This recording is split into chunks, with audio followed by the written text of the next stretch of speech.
nag-randomizer ako, syempre kung tayong bago na bago, syempre kinabahan kami, di ba? Feeling ko ito talaga yung parang pinaka-signature talaga ng The Clash. Yung grabe talaga yung kaba na ibibigay sa'yo kasi wala talaga kaming kaalam-alam. Lagi kami nasusurprise sa mga mechanics.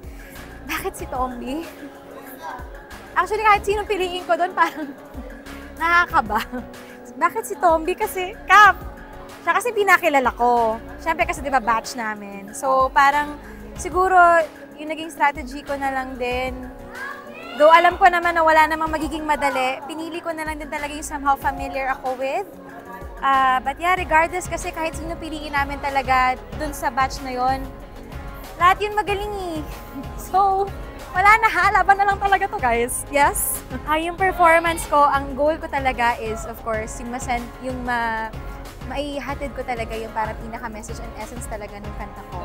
And I make it a point talaga na somehow ma-incorporate ko doon yung experiences ko as an actress na maramdaman ko talaga siya habang kinakanta ko siya.